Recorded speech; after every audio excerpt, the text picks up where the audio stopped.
Une éducation équitable, inclusive et de qualité pour tous est l'un des objectifs de développement durable mis en avant par les Nations Unies. Il s'agit également d'un important indicateur de progrès social. Un arrondissement de Shanghai a répondu à cet appel. On suit les précisions de nos confrères de CCTV+. Le cours d'éducation physique est le cours préféré des élèves d'école primaire.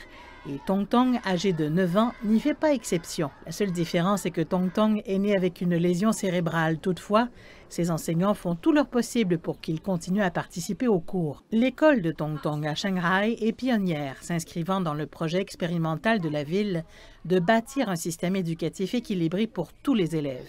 Et au cours des 7 dernières années, l'école primaire Tianjiabing Jiabei de Shanghai s'est investie pour mieux soutenir ses élèves aux besoins spéciaux. Certains de nos élèves ont des besoins physiques et psychologiques spéciaux et nous souhaitons garantir que tous leurs enseignants le sachent.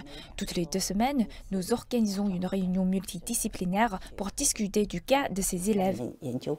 Au début de janvier, le district de Jing'an, dans lequel se trouve l'école primaire, a émis un plan pour le développement d'une éducation inclusive qui promet d'apporter un soutien systématique à chacune des écoles sous sa juridiction. Celui-ci comprend une formation des enseignants afin qu'ils sachent mieux répondre aux besoins spéciaux des élèves. Auparavant, les élèves aux besoins spéciaux étaient exclus par leur père en classe et les enseignants les considéraient comme un fardeau. Mais à présent, nous considérons les différences des élèves comme une importante ressource éducative.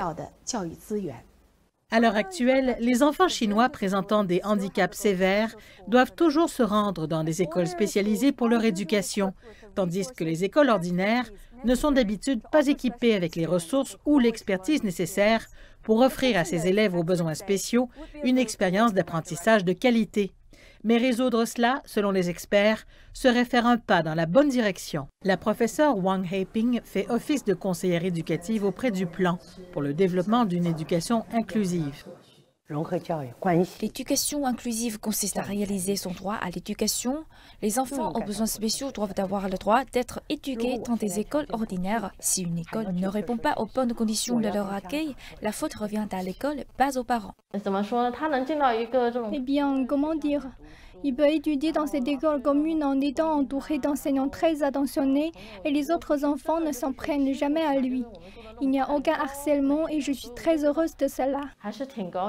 Comme le disent les enseignants de Tong Tong, l'éducation inclusive ne concerne pas que les enfants affectés de handicap, car il s'agit après tout d'appliquer ce niveau d'attention et de soutien à chacun des élèves.